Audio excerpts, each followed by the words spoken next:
نحمده ونستعينه ونؤمن به ونتوكل عليه ونعوذ بالله من شرور أنفسنا ومن سيئات أعمالنا من يهده الله فلا مضل له ومن يضلله فلا هادي له أشهد أن لا إله إلا الله وحده لا شريك له وأشهد أن محمدا عبده ورسوله أرسله بالهدى ودين الحق ليظهره على الدين كله وكفى بالله شهيدا اللهم صل على محمد وعلى آل محمد كما صليت على إبراهيم وعلى آل إبراهيم إنك حميد مجيد اللهم بارك على محمد وعلى آل محمد كما باركت على إبراهيم وعلى آل إبراهيم إنك حميد مجيد أما بعد فإن خير الكلام كلام الله وخير الهدي هدي محمد صلى الله عليه وسلم وشر الأمور محدثاتها وكل محدثة بدعة وكل بدعة ضلالة وكل ضلالة في النار إن أريد إلا الإصلاح ما استطعت وما توفيقي إلا بالله عليه توكلت وإليه أنيب رب اشرح لي صدري ويسر لي أمري واحلل عقدة من لساني يفقهوا قولي يا أيها الإخوان والأخوات أوصيكم وإياي أولا بتقوى الله أعوذ بالله من الشيطان الرجيم بسم الله الرحمن الرحيم يا أيها الذين آمنوا اتقوا الله حق تقاته ولا تموتن إلا وأنتم مسلمون ഏറ്റവും സ്നേഹം നിറഞ്ഞ സത്യവിശ്വാസികളെ സഹോദരി സഹോദരന്മാരെ, അല്ലാഹു റബ്ബുൽ ഇസ്സത്തിന്റെ വിധിവിലക്കുകൾക്കനുസരിച്ച് ആത്മാർത്ഥമായി തന്റെ ജീവിതത്തെ ക്രമീകരിക്കണമേ എന്ന് എന്നോടും തുടർന്ന് നിങ്ങളോട് ഉപദേശിക്കുകയാണ്, വസിയ്യത്ത് ചെയ്യുകയാണ്. നമ്മളൊക്കെ കുട്ടിക്കാലത്തിൽ നിന്നും വളരെ ദൂരം സഞ്ചരിച്ചിട്ടുണ്ട്. നാട് മാറിക്കൊണ്ടിരിക്കുകയാണ്. അങ്ങാടികളും കെട്ടിടങ്ങളും ജനങ്ങളും സംസ്കാരവും ചിന്താഗതികളും എല്ലാം മാറിക്കൊണ്ടിരിക്കുകയാണ്. ഒരു സമൂഹത്തിൻ്റെ അടിത്തറ എന്ന് പറയുന്നത് കുടുംബമാണ്. വളരെ അത് വിവിധങ്ങളായ മാറ്റങ്ങൾക്ക് കുടുംബ ജീവിതവും കുടുംബ സംവിധാനവും മാറിക്കൊണ്ടിരിക്കുകയാണ്. ഒരു കുടുംബത്തിൻ്റെ തുടക്കമെന്നാൽ വൈവാഹിക രംഗത്ത് ആ ജീവിതം തുടങ്ങുന്നത് വിവാഹത്തിലൂടെയാണ്. ആ വൈവാഹിക രംഗത്ത് ഇന്ന് പുതിയ വെല്ലുവിളികളും വികലമായ കാഴ്ചപ്പാടുകളും വർദ്ധിച്ചുകൊണ്ടിരിക്കുകയാണ്. വിവാഹവുമായി ബന്ധപ്പെട്ട ചില കാര്യങ്ങൾ വിശദീകരിക്കാൻ ഈ സന്ദർഭത്തെ ഉപയോഗപ്പെടുത്തുകയാണ്. വിവാഹം അത് പ്രവാചകന്റെ ചര്യയാണ്. ഈസാ നബി അലൈഹിസ്സലാം ഒഴികെ ബാക്കി എല്ലാ പ്രവാചകന്മാരും വിവാഹം കഴിക്കുകയും ഭാര്യമാരുടെ മക്കളുടെ കൂടെ ജീവിച്ചിരിക്കുകയും ചെയ്തിട്ടുണ്ട്. അല്ലാഹുവിന്റെ പ്രവാചകൻ സല്ലല്ലാഹു അലൈഹി വസല്ലം പ്രവചിച്ചതുപോലെ ഈസാ അലൈഹിസ്സലാം ഈ ലോകത്തേക്ക് ഇറങ്ങി വരികയും കല്യാണം കഴിക്കുകയും മക്കളുമായി ജീവിച്ച് കാണിച്ചു കൊടുക്കുകയും ചെയ്യും എന്ന് പ്രവാചകൻ സല്ലല്ലാഹു അലൈഹി വസല്ലം പ്രവചിച്ചിട്ടുണ്ട്. ഫലത്തിൽ എല്ലാ പ്രവാചകന്മാരും വിവാഹം കഴിച്ചവരാണ്. ഏറെ പ്രതിസന്ധികൾക്ക് സാക്ഷികളായിട്ടുള്ളവരാണ് ഈ പ്രവാചകന്മാർ. എന്നിട്ടും വിവാഹത്തെ അവർ മാറ്റിവെച്ചിട്ടില്ല. വലഖദ് അർസൽനാ റുസുലൻ മിൻ ഖബ്ലിക വജഅൽനാ ലഹും അസ്വാജൻ വദുർരിയ്യ വമാ കാന ലിറസൂലിൻ അൻ യഅതിയ ബിആയത്തിൻ ഇല്ലാ ബിഇദ്നില്ലാഹി ലികുല്ലി അജലിൻ കിതാബ്. നിനക്ക് മുമ്പ് നാം ദൂതന്മാരെ നിയോഗിച്ചിട്ടുണ്ട്. അവർക്ക് നാം ഭാര്യമാരെയും സന്താനങ്ങളെയും നൽകിയിട്ടുണ്ട്. ഒരു ദൂതനും അള്ളാഹുവിൻ്റെ അനുമതിയോടുകൂടിയല്ലാതെ യാതൊരു ദൃഷ്ടാന്തവും കൊണ്ടുവരാനാവില്ല. ഓരോ കാലാവധിക്കും ഓരോ പ്രമാണ ഗ്രന്ഥമുണ്ട്. പറഞ്ഞത് ഇത്രയാണ്: ഭാര്യമാരും മക്കളും പ്രവാചകന്മാർക്കുണ്ടായിട്ടുണ്ട്. ഒരാൾ കല്യാണം കഴിക്കാതിരിക്കുക എന്നത് പ്രവാചകന്റെ സുന്നത്തിനെതിരാണ്. റസൂലുള്ളാഹി സ്വല്ലല്ലാഹു അലൈഹി വസല്ലം പറഞ്ഞു, അന്നിക്കാഹു മിൻ സുന്നതി ഫമൻ ലം യഅമൽ ബിസുന്നതി ഫലൈസ മിന്നി. ആയിഷ റളിയല്ലാഹു അൻഹ നിവേദനം ചെയ്യുന്നു, പ്രവാചകൻ സല്ലല്ലാഹു അലൈഹി വസല്ലം പറഞ്ഞു, വിവാഹം എന്നത് എൻ്റെ സുന്നത്തിൽപ്പെട്ടതാണ്. എൻ്റെ സുന്നത്തനുസരിച്ച് ആര് പ്രവർത്തിക്കുന്നില്ലയോ അവൻ എന്നിൽപ്പെട്ടവനല്ല. കല്യാണം കഴിക്കാത്തവൻ എന്നിൽപ്പെട്ടവനല്ല. കല്യാണം കഴിക്കാത്തവൻ എന്നിൽപ്പെട്ടവനല്ല. എനിക്ക് വിവാഹം വേണ്ട, ഞാൻ സ്വതന്ത്രനാണ് എന്ന് പറയുന്നവൻ, ബ്രഹ്മചര്യം സ്വീകരിക്കുന്നവൻ എന്നിൽപ്പെട്ടവനല്ല എന്ന് പറഞ്ഞാൽ മുസ്ലിങ്ങളിൽപ്പെട്ടവനല്ല എന്നാണ് യഥാർത്ഥത്തിൽ അതിൻ്റെ അർത്ഥം. എന്തിനാണ് വിവാഹം എന്ന് ഓരോ വിവാഹിതരും തിരിച്ചറിയണം. എന്തിനാണ് വിവാഹം? മനുഷ്യവംശം നിലനിൽക്കണം. പ്രവാചകൻ സല്ലല്ലാഹു അലൈഹി വസല്ലം പറഞ്ഞു, നിങ്ങൾ സ്നേഹമുള്ളവളെ വിവാഹം കഴിക്കണം, ധാരാളം പ്രസവിക്കുന്നവളെ വിവാഹം കഴിക്കണം. റസൂലുള്ളാഹി സ്വല്ലല്ലാഹു അലൈഹി വസല്ലം പറയുന്നു, ഞാൻ ഇഷ്ടപ്പെടുന്നു നാളെ പരലോകത്ത് എൻ്റെ സമുദായമായിരിക്കണം കൂടുതലുണ്ടാവേണ്ടത് എന്ന് പ്രവാചകൻ സല്ലല്ലാഹു അലൈഹി വസല്ലം പറഞ്ഞു. മനുഷ്യവംശം നിലനിൽക്കണം, സമാധാന ജീവിതം കൈവരിക്കണം. ഒരാൾ കല്യാണം കഴിച്ചിട്ടില്ലെങ്കിൽ അയാളുടെ ലക്ഷ്യം എന്താണ്? അയാളുടെ വരുമാനത്തിൻ്റെ ചിലവെവിടെയാണ്? അങ്ങനെ അയാൾ ശുദ്ധശൂന്യതയിലേക്ക് നോക്കി അസമാധാനത്തോടു കൂടി ഇരിക്കേണ്ടി വരും. സദാചാരം പാലിക്കാൻ വിവാഹത്തിലൂടെ സാധിക്കും. യുവാക്കളോട് വിവാഹത്തിന് പ്രേരിപ്പിച്ചപ്പോൾ പ്രവാചകൻ സല്ലല്ലാഹു അലൈഹി വസല്ലം ഓർമ്മിപ്പിച്ചു, യാ മഅ്ശറ ശബാബ് മൻ ഇസ്തതാഅ മിൻകുമുൽ ബാഅ ഫല്യതസവ്വജ് ഫഇന്നഹു അഫ്ളു ലിൽ ബസർ വഅഹ്സനു ലിൽ ഫർജ് വമൻ ലം യസ്തതി ഫഅലൈഹി ബിസ്സൗം ഫഇന്ന ലഹു വിജാഉ. നബി സല്ലല്ലാഹു അലൈഹി വസല്ലം പറയുന്ന, അല്ലയോ യുവസമൂഹമേ, നിങ്ങൾ വിവാഹത്തിന് സാധിക്കുന്നവർ വിവാഹം കഴിക്കട്ടെ. തീർച്ചയായും അത് കണ്ണുകളെ താഴ്ത്തുന്നതും കുഹ്യാവയവങ്ങളെ സൂക്ഷിക്കുന്നതുമാണ്. വിവാഹം സാധിക്കാത്തവരുണ്ടെങ്കിൽ അവർ നോമ്പെടുക്കട്ടെ. കാരണം നോമ്പൊരു പരിചയാണ്. അഥവാ കണ്ണിനെ നിയന്ത്രിക്കാനും വ്യഭിചാരത്തിലേക്ക് ചെന്ന് ചാടാതിരിക്കാനുമുള്ള പരിചയാണ് വിവാഹം. വിവാഹം വേണ്ട നോമ്പ്, ആ നോമ്പെടുക്കണമെന്ന്. വിവാഹം വേണമെന്ന് പറയുന്നവരോടുള്ള വർത്തമാനം എന്താണ് പറയാനുള്ളത്? വിവാഹത്തിൻ്റെ വ്യക്തമായ ലക്ഷ്യങ്ങളിൽപ്പെട്ടതാണ് സമൂഹത്തിൻ്റെ കെട്ടുറപ്പ്, സഹകരണ സംരക്ഷണ ബോധം വളർത്തൽ. ഇതൊക്കെ കുടുംബജീവിതത്തിൻ്റെ ലക്ഷ്യം എന്താണോ അതിൻ്റെ ഒന്നാമത്തെ തറക്കല്ലാണ്, ആണിക്കല്ലാണ് വിവാഹം. ഇതെല്ലാം മറന്നുകൊണ്ട് വിവാഹത്തിൽ നിന്നും വ്യക്തമായ കാരണമില്ലാതെ വിവാഹം വൈകിപ്പിക്കുന്നത് വളരെയധികം പ്രയാസം സമൂഹത്തിൻ്റെ ഇടയിൽ പ്രതിസന്ധി ഉണ്ടാക്കുമെന്ന് മനസ്സിലാക്കണം. പഠനത്തിൻ്റെ കാര്യം പറഞ്ഞ് വിവാഹം നീട്ടിവെക്കുന്നവർ, ജോലി ലഭിച്ചിട്ടില്ലെന്ന് പറഞ്ഞ് വിവാഹം നീട്ടിവെക്കുന്നവർ, ശമ്പളക്കാര്യം പറഞ്ഞുകൊണ്ട് മുടക്ക് കൽപ്പിക്കുന്ന രക്ഷിതാക്കൾ, യുവതികൾ, യുവാക്കൾ, അത് പ്രത്യേകം ശ്രദ്ധിക്കണം. അള്ളാഹു 3 വിഭാഗം ആളുകളെ സഹായിക്കാമെന്ന് വാഗ്ദാനം ചെയ്തിട്ടുണ്ട്. 3 വിഭാഗം ആളുകളെ അള്ളാഹു സുബ്ഹാനഹു തആല സഹായിക്കാമെന്ന് വാഗ്ദാനം ചെയ്തിട്ടുണ്ട്. ആരൊക്കെയാണ്? അന്ന റസൂലുള്ളാഹി സ്വല്ലല്ലാഹു അലൈഹി വസല്ലം ഖാല സലാത്തു ഹഖ്ഖു അലല്ലാഹി ഔലുഹു. അള്ളാഹു സഹായിക്കാം എന്ന് ബാധ്യത ഏറ്റെടുത്ത 3 കൂട്ടരുണ്ട്. ആരൊക്കെയാണത്? അൽ മുകാതബുല്ലദി യുരീദുൽ അദാ, മോചനപത്രം എഴുതിയ അടിമ.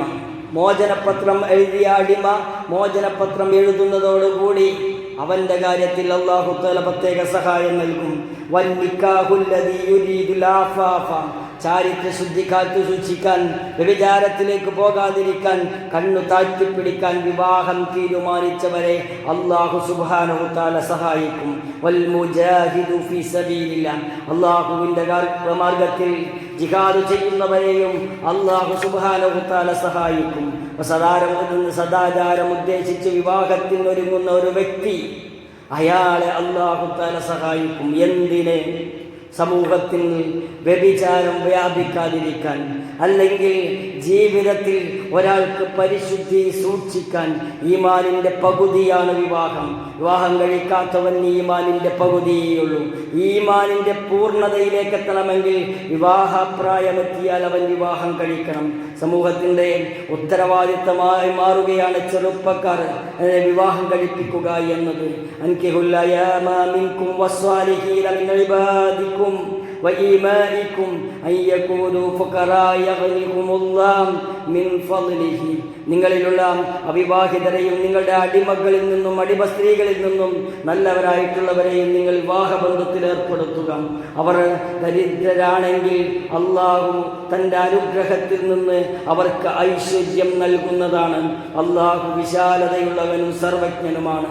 ജോലിയില്ലെന്ന് പറഞ്ഞ് അല്ലെങ്കിൽ വരുമാനമില്ലെന്ന് പറഞ്ഞ് വിട്ടുനിൽക്കാൻ സാധിക്കുമോ? ഇല്ല. നിങ്ങൾ കല്യാണം കഴിപ്പിച്ചു കൊടുത്താൽ മതി, അവരുടെ ഉപജീവനം ഞാൻ ഏറ്റെടുത്തിരിക്കുന്നു എന്ന് അല്ലാഹു തആല ഖുർആൻ വചനത്തിലൂടെ സൂചിപ്പിച്ചിട്ടുണ്ട്.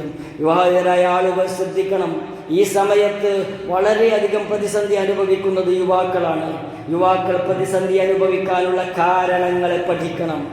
ഈ പ്രായത്തിൽ +2 പ്രായത്തിലുള്ള കുട്ടിയോട് പറയണം, നല്ല എഡ്യൂക്കേഷൻ ക്വാളിഫിക്കേഷൻ ഉള്ളവരെ മാത്രമേ പെൺകുട്ടികൾക്ക് വേണ്ടതുള്ളൂ. ആ സംസ്കാരം ശരിയല്ല. പെൺകുട്ടികൾ അതും തിരുത്തണം. അതേപോലെ നല്ല വിദ്യാഭ്യാസം നേടുവാൻ ആൺകുട്ടികളെ പ്രേരിപ്പിക്കുകയും വേണം. അല്ലെങ്കിൽ വലിയ പ്രതിസന്ധി വരാൻ പോകുന്നുണ്ട് എന്ന് നമ്മൾ മനസ്സിലാക്കണം. കല്യാണം കഴിയാത്ത 100 കണക്കിന് യുവാക്കൾ നാട്ടിലുണ്ടെങ്കിൽ പല സ്ഥലത്തു നിന്നും അവിഹിത വാർത്തകൾ നമ്മൾ ഇപ്പോഴുള്ളതിൻ്റെ ഇരട്ടിയായി കേൾക്കേണ്ടി വരും. അല്ലാഹു തആല കാത്തുരക്ഷിക്കുമാറാകട്ടെ. വിവാഹിതരോട് പറയാനുള്ളത്, വിവാഹിതരായ ആളുകൾ പരസ്പരമുള്ള ബാധ്യതകളുണ്ട്, അത് മറന്നു ജീവിക്കരുത്. ചില കുട്ടികൾ കല്യാണം കഴിക്കുന്നില്ലെന്ന് പറയാൻ കാരണം ഉമ്മയും ഉപ്പയും ജീവിച്ച വൈവാഹിക ജീവിതമാണെങ്കിൽ അങ്ങനെ എനിക്ക് ബുദ്ധിമുട്ടാൻ മനസ്സില്ലെന്ന് പറയുന്ന കുട്ടികളുണ്ട്. കാരണം എന്ത്? അവർ വഴക്കിട്ടാണ് ജീവിച്ചത്. അവർ നല്ല നിലയിൽ മാതൃക കാണിച്ചില്ല. അവർ കുടുംബജീവിതം നല്ല രൂപത്തിൽ കാണിച്ചു കൊടുക്കാത്തത് കൊണ്ട് ഇതാണ് കുടുംബജീവിതമെന്ന് തെറ്റിദ്ധരിച്ച് പല കുട്ടികളും അതിൽ നിന്നും മാറി നിൽക്കുന്നുണ്ടെങ്കിൽ രക്ഷിതാക്കൾ പ്രതികളാണ്. അത് കൃത്യമായി മനസ്സിലാക്കണം. വിവാഹിതരായ ആളുകൾക്ക് പരസ്പരം ബാധ്യതയുണ്ട്, അത് മറന്നു ജീവിക്കുന്നു എന്നതാണ് ഏറ്റവും വലിയ പ്രതിസന്ധി. ഒരു സഹാബിയുടെ വിവാഹം കഴിഞ്ഞ സഹാബി നബി സല്ലല്ലാഹു അലൈഹി വസല്ലമയോട് ചോദിക്കുന്നുണ്ട്, മാ ഹഖുൽ മർഅതി അല സൗജ്, ഒരു ഭർത്താവിന് സ്ത്രീയോടുള്ള ബാധ്യതകൾ എന്തൊക്കെയാണ്? റസൂലുള്ളാഹി സ്വല്ലല്ലാഹു അലൈഹി വസല്ലം പറയുന്നു, അയ്യുതഇമക ഇദാ തുഇമ, നീ ഭക്ഷണം കഴിക്കുന്നുണ്ടെങ്കിൽ അവൾക്കും ഭക്ഷണം കൊടുക്കണം. വയക്സുഹ ഇദാ തസാം, നീ വസ്ത്രം ധരിക്കുന്നുണ്ടെങ്കിൽ അവൾക്കും വസ്ത്രം ധരിപ്പിക്കണം. വലാ യുദ്രിബുൽ വജ്ഹ, അവളുടെ മുഖത്തടിക്കരുത്. വലാ യുഖബ്ബിഹ്, അവളെ പരിഹസിക്കരുത്, വഷളാക്കരുത്. വലാ യഹ്ജുർ ഇല്ലാ ഫിൽ ബൈത്ത്, നീ അവളോട് വീട്ടിൽ വെച്ചല്ലാതെ പിണങ്ങരുത്. പുറത്തുനിന്ന് അപമാനിക്കുന്ന പ്രവർത്തനങ്ങൾ സ്ത്രീകളോട് ചെയ്യരുതെന്ന് റസൂലുള്ളാഹി സ്വല്ലല്ലാഹു അലൈഹി വസല്ലം കണിശമായി പറഞ്ഞ കാര്യമാണ്. മറ്റു ചില ഹദീസുകളിൽ കാണാം, ഏറ്റവും നല്ല പെരുമാറ്റം അവരോട് വേണം. അക്മലുൽ മുഅ്മിനീന ഈമാന, ഒരു മുഅ്മിനിന്റെ ഈമാൻ പൂർണ്ണമാകുന്നത് അഹ്സനുഹും ഖുൽഖ, സൽസ്വഭാവിയാവുമ്പോഴാണ്. സൽസ്വഭാവിയായ അല്ലാത്ത ഒരാൾ രാത്രി നമസ്കരിച്ചു, പകല് നോമ്പ് നോച്ചു, എല്ലായിടത്തും സദഖ കൊടുത്തു, ആത്മാർത്ഥതയോടെ കൂടി പ്രവർത്തിച്ചാലും സൽസ്വഭാവം നന്നാകാത്തിടത്തോളം കാലം അയാൾക്ക് നരകത്തിനൊരു സാധ്യത അവിടെ കിടക്കുന്നുണ്ട്. ആലോചിക്കണം, ചിന്തിക്കണം. രക്ഷപ്പെടണമെങ്കിൽ സൽസ്വഭാവിയാകണമെങ്കിൽ എന്താ ചെയ്യേണ്ടത്?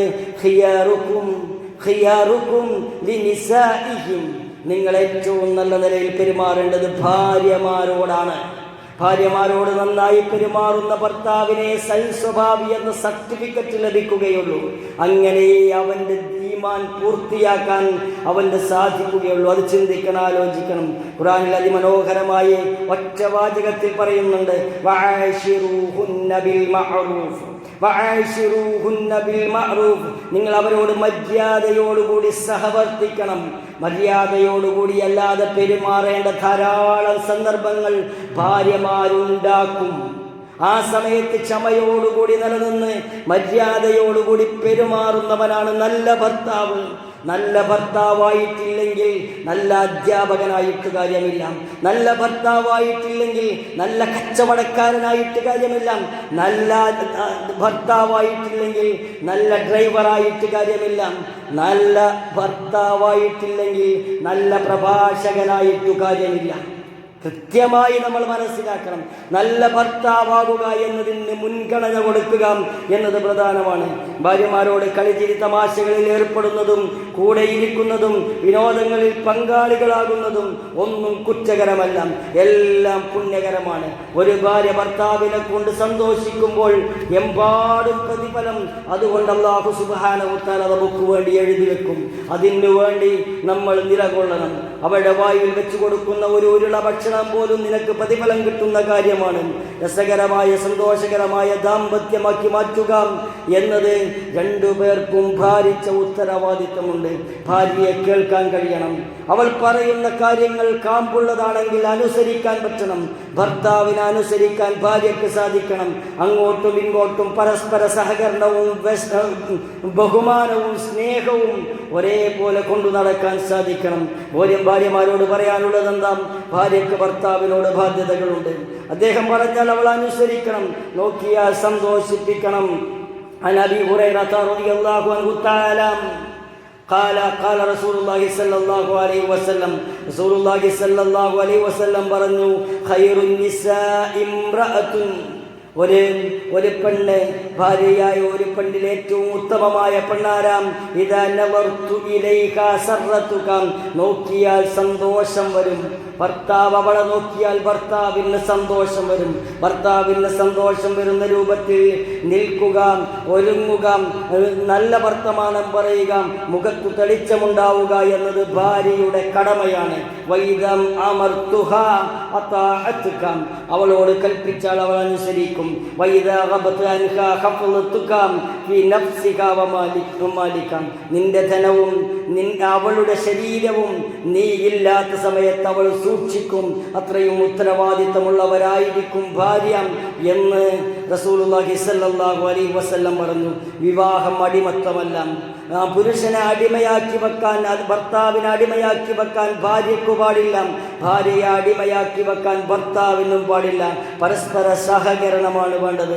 ശരീരം പങ്കുവെക്കണം, മനസ്സ് പങ്കുവെക്കണം, സ്നേഹം പങ്കുവെക്കണം, എല്ലാറ്റിനും കൂടെ നിൽക്കണം. ഒരു നല്ല ആത്മബന്ധം സൃഷ്ടിക്കലാണ് വിവാഹം എന്നത്. ഇന്നത്തെ തലമുറക്ക് തിരിച്ചു പറഞ്ഞു കൊടുക്കണം. ഒരിക്കലും അതൊരു പ്രൊസീജിയർ വെച്ചുള്ള ഒരു കാര്യങ്ങൾ വെച്ചുള്ള അല്ലെങ്കിൽ ഒരു സാങ്കല്പികമായ ഒരു ബന്ധമല്ല. യൂട്യൂബിൽ കാണുന്നതും റീൽസിൽ കാണുന്നതും ഒന്നും ഫേസ്ബുക്കിൽ കാണുന്നതും ഒന്നും അഭിനയങ്ങളാണതൊന്നും ജീവിതങ്ങളല്ലെന്ന് പച്ചക്കുമക്കളെ പറഞ്ഞു പഠിപ്പിച്ചിട്ടില്ലെങ്കിൽ ആ കാണുന്ന കളറൊന്നും യഥാർത്ഥ ജീവിതത്തിലില്ലെങ്കിൽ അവർ തിരിച്ചു പോരും, വീട്ടിലിരിക്കും. അത് പറഞ്ഞു കൊടുക്കണം. എത്രയോ ദാമ്പത്യങ്ങൾ വിട്ടുപോകാനുള്ള കാരണം പ്രീമെരിറ്റൽ കൗൺസിലിങ്ങുകൾ കൊടുക്കാത്തതാണ്. ഒരാൾ കല്യാണത്തിലേക്ക് എടുത്തു വെക്കപ്പെടുമ്പോൾ അവന് വേണ്ട ഉപദേശങ്ങൾ ഒരു നിക്കാഹ് ഖുതുബ കൊണ്ട് തീരുന്നതല്ല. അങ്ങനെ വിചാരിക്കുകയാണ് ഓരോരുത്തരും. നിക്കാഹ് ഖുതുബ കൊണ്ട് തീരുന്നതല്ല. അത് കൃത്യമായി നമ്മൾ മനസ്സിലാക്കണം. ഒരു നിക്കാഹ് ഖുതുബ കൊടുത്താൽ ആ ഖുതുബയുടെ സമയത്ത് നിക്കാഹിന് ചെല്ലേണ്ട വാചകങ്ങൾ ഊരിവിട്ട് ആകെ ബേജാറായി വരഞ്ഞിരിക്കുക എന്നല്ലാതെ ഒരിക്കലും ആ ഖുതുബ പൂർണ്ണമായി ശ്രദ്ധിക്കാൻ കൂടി ആ കുട്ടിക്ക് സാധിക്കുകയില്ല, ആ മകന് സാധിക്കുകയില്ല. അത് കൃത്യമായി നമ്മൾ അതിൻ്റെ ഉപദേശങ്ങൾ കൊടുക്കാനുള്ള സംവിധാനങ്ങളെ കണ്ടെത്തി തരണം. ഭർത്താവ് ചെയ്യുന്ന അനുഗ്രഹങ്ങൾ അല്ലെങ്കിൽ സഹായങ്ങൾ നന്ദികേട് കാണിക്കുന്ന ഭാര്യയോട് ഒരിക്കലും, ആ അനുഗ്രഹങ്ങൾക്ക് നന്ദികേട് കാണിക്കുന്ന ഒരു ഭാര്യയ്ക്കൊരിക്കലും സ്വർഗത്തിൽ പോകാൻ സാധിക്കുകയില്ല. മഹാനായ നബി കരീം സല്ലല്ലാഹു അലൈഹി വസല്ലം പറഞ്ഞു, സ്ത്രീകളെ നിങ്ങളാണ് കൂടുതലെണ്ണം നരകത്തിൽ. എന്തുകൊണ്ടാണെന്ന് ചോദിച്ചു. പ്രവാചകൻ സല്ലല്ലാഹു അലൈഹി വസല്ലം പറഞ്ഞു, യക്ഫുർനൽ അശീറ, ഭർത്താവിനോട് നന്ദി കേട് കാണിക്കും. നിങ്ങളെനിക്കൊന്നും ചെയ്തു തന്നിട്ടില്ല, നിങ്ങളൊന്നും വാങ്ങിത്തന്നിട്ടില്ല, 1000 സാധനം വാങ്ങിക്കൊടുത്താലും പിന്നെ പറയും ഞാൻ അന്ന് പറഞ്ഞത് വാങ്ങിത്തന്നിട്ടില്ല. ഇങ്ങനെ നന്ദികേടിൻ്റെ വാചകം പറയുന്ന ഭാര്യമാരുണ്ടോ? സൂക്ഷിക്കണം. നരകത്തിലേക്ക് പോകാനുള്ള വിറകുകൊള്ളികളായി മാറും അത്തരം ഭാര്യമാർ. എത്രയോ ഭാര്യമാർ വന്നിട്ടും പ്രവാചകൻ സല്ലല്ലാഹു അലൈഹി വസല്ലം ഖദീജ ബീവി റളിയല്ലാഹു അൻഹയെ സ്മരിക്കുന്നത് എന്തുകൊണ്ടാണ്? ആ സ്നേഹത്തിൻ്റെ ആഴം, ആ സന്തോഷകരമായ ദാമ്പത്യത്തിൻ്റെ ഓർമ്മകൾ, ആ സമാധാനത്തിൻ്റെ ചിന്ത, അതാണ് ഖദീജ ബീവി റളിയല്ലാഹു അൻഹയെ മറക്കാതിരുന്നത്. ഉമ്മുഹാല കയറി വരുമ്പോൾ ഖദീജയാണോ എന്ന് തോന്നിയിരുന്നു എന്ന് പ്രവാചകൻ സല്ലല്ലാഹു അലൈഹി വസല്ലം പറയുകയാണ്. ഉമ്മുഹാല റളിയല്ലാഹു അൻഹ ഖദീജ ബിബി റളിയല്ലാഹു അൻഹയുടെ അനിയത്തിയാണ്. എന്തി അങ്ങനെ ജീവിതത്തിൽ അത്രയും. അബൂ സലമ റളിയല്ലാഹു അൻഹു മരണപ്പെട്ടു. ഉമ്മു സലമ റളിയല്ലാഹു അൻഹ അപ്പ പറയുകയാണ്, ഇതിനേക്കാൾ നല്ല ഒരു ഭർത്താവിനെ എനിക്ക് കിട്ടുമോ എന്ന് സംശയമാണ് എന്ന്. അങ്ങനെ ഒരു അഭിപ്രായം നമ്മുടെ ഭാര്യമാർ നമ്മളെ കുറിച്ച് പറയുമോ? ഭർത്താക്കന്മാർ ചിന്തിക്കേണ്ടതാണ്. അങ്ങനെ നമ്മളും ഒന്നാലോചിക്കണം, നമ്മുടെ ദാമ്പത്യം വിജയകരമാണോ? കുറവുകളും പോരായ്മകളും എല്ലായിടത്തുമുണ്ട്. പക്ഷേ ദാമ്പത്യത്തിൻ്റെ മനോഹാരിത അത് നമുക്ക് നഷ്ടപ്പെടുന്നുണ്ടോ? വിവാഹ ജീവിതം ഒരു ചെങ്ങലയായി, ഒരു ബന്ധനമായി മാറുന്നുണ്ടോ? ആലോചിക്കേണ്ടതുണ്ട്. കുടുംബക്കാർ ശ്രദ്ധിക്കണം. അമ്മായിമാരും മാമന്മാരും നാത്തൂന്മാരും കുടുംബത്തിലെ കാരണവന്മാരും അടക്കമുള്ളവർ ചിന്തിക്കണം. കുടുംബത്തിലെ ദമ്പതിമാർ അവരെ തമ്മിൽ അടിപ്പിക്കുന്ന, അല്ലെങ്കിൽ അവരെ തമ്മിൽ അകറ്റുന്ന, തമ്മിൽ തല്ലുകൂടിക്കുന്ന പ്രവർത്തനം നമ്മൾ ചെയ്യാൻ പാടില്ല. ഒരു പെൺകുട്ടിയുടെ ഉമ്മയും ഉപ്പയും പെൺകുട്ടിയുടെ കൂടെ സപ്പോർട്ട് ചെയ്യണം. പക്ഷേ അവൾ ചെയ്യുന്ന അന്യായത്തിൽ സഹകരിക്കാൻ പാടില്ല. ഭർത്താവ് മരുമകനെ മനസ്സിലാക്കണം, മരുമകളെ മനസ്സിലാക്കണം. എന്നിട്ടെവിടെയാണോ ന്യായം അവിടെ നിൽക്കണം. അതെൻ്റെ ചോരയാണ്, എൻ്റെ രക്തമാണ്, അതുകൊണ്ട് അവളുടെ ഭാഗത്ത് ഞാൻ നിൽക്കുമെന്ന് തീരുമാനിച്ചാൽ ത്വലാഖ് ഉറപ്പായി അതിലേക്കാണ് എത്തിച്ചേരുക. അന്യായത്തിനു വേണ്ടി സഹകരിച്ചാൽ അതിൻ്റെ കുറ്റം നമുക്കുണ്ടായിരിക്കുമെന്ന് സൂചിപ്പിക്കുകയാണ്. നബി സല്ലല്ലാഹു അലൈഹി വസല്ലം പറഞ്ഞു, ലാ യദ്ഖുലുൽ ജന്നത ഖാതിഉർ റഹിം, കുടുംബ ബന്ധം മുറിക്കുന്നവൻ സ്വർഗത്തിൽ പ്രവേശിക്കുകയില്ല. ലാ യദ്ഖുലുൽ ജന്നത്തു നമ്മാം, നമീമത്ത് പറയുന്നവൻ സ്വർഗത്തിൽ പ്രവേശിക്കുകയില്ല. ഇങ്ങനെ സ്വർഗത്തിൽ പ്രവേശിക്കാത്ത കാര്യങ്ങൾ പറഞ്ഞത് എന്തുകൊണ്ടാണ്? നമീമത്തിനെ കുറിച്ചും ഇങ്ങനെയുള്ള ആരോപണത്തെക്കുറിച്ചും വൈലുല്ലി കുല്ലി ഹുമസത്തിൽ ലുമസ, കുത്തിപ്പറയുന്നവനും കുറവാക്കി പറയുന്നവനും നാശം എന്ന് പറയാൻ കാരണം എന്താണ്? അതൊക്കെ വിവാഹ ജീവിതത്തെ ബാധിക്കും, കുടുംബ ജീവിതത്തെ ബാധിക്കും. പരസ്പരമുള്ള ബന്ധങ്ങളിൽ വിള്ളൽ വരുത്തുന്ന കാര്യങ്ങളായി തീരും. അങ്ങോട്ടും ഇങ്ങോട്ടും അങ്ങേയറ്റം ആഹ്ലാദിച്ച് സ്നേഹിച്ച് സന്തോഷിച്ച് ജീവിക്കേണ്ട രണ്ടു ജീവിതങ്ങൾ പരസ്പരം പഴിപറഞ്ഞും ദുരാരോപണം നടത്തിയും ആരോപണങ്ങൾ കെട്ടഴിച്ചു വിട്ടും തെറ്റി നിൽക്കുന്നുണ്ടെങ്കിൽ അതാണ് നമ്മുടെ ജീവിതത്തിലെ മഹാദുരന്തമെന്നും അതുമൂലം നരകത്തിൽ പോകാൻ സാധ്യതയുണ്ടെന്നും നമ്മൾ തിരിച്ചറിയണം. നല്ല ദമ്പതികളായി മാറാനുള്ള തൗഫീഖിനെ അല്ലാഹു തആല പ്രദാനം ചെയ്യുമാറാകട്ടെ.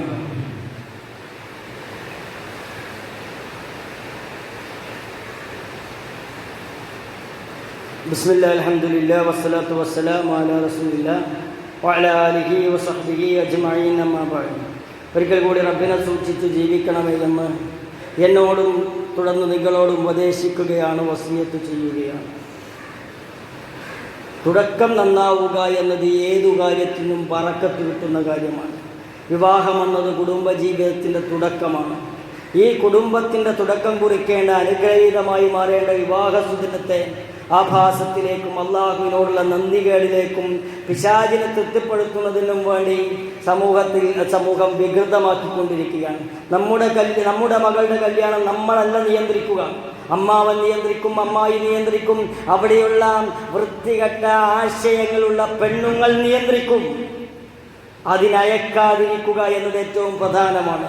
സാമർഥ്യം വേണം, വായ തുറന്ന് സംസാരിക്കണം. എൻ്റെ വീട്ടിൽ ഗാനമേള നടക്കില്ല, എൻ്റെ കുട്ടിയുടെ നിക്കാഹ് നല്ല ഒരു പ്രഭാഷകനെ കൊണ്ട് വലിയ മൈക്ക വെച്ച് സെറ്റിങ്സ് വെച്ച് ഞാൻ നടത്തും.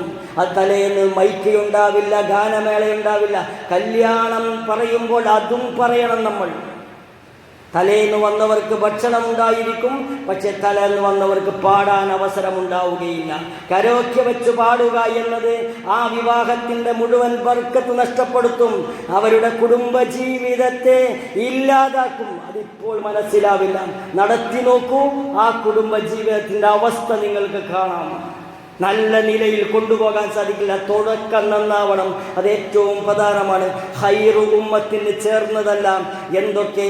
ഫൈദാ ദഖൽതും ഫസല്ലിമു അലാ അഹ്ലിക, കുടുംബത്തിൻ്റെ അടുത്തേക്ക് വരുമ്പോൾ സലാം പറയണം. ഒരു കരോക്കെ വെച്ച് പാട്ടുപാടുന്ന ഒരു സദസ്സിലേക്ക് കയറി വരുമ്പോൾ ആര് സലാം കേൾക്കാനാണ്? ഒരു ബർക്കത്തിനെ നഷ്ടപ്പെടുത്തുന്നു, ഒരു ബർക്കത്തിനെ നഷ്ടപ്പെടുത്തുന്നു. അസ്സലാമു അലൈക്കും വറഹ്മത്തുള്ളാഹി വബറകാതുഹു എന്ന് പറഞ്ഞാൽ 30 കൂലിയാണ്. ആ കൂലി ആയിരങ്ങൾ പങ്കെടുക്കുന്ന കല്യാണത്തിൽ 1000 പേരുടെ സലാം പറയുന്നതിൻ്റെ കൂലി നഷ്ടപ്പെടുത്തുകയാണ് ഇത്തരം ആഭാസങ്ങൾ കൊണ്ടുണ്ടാവുക.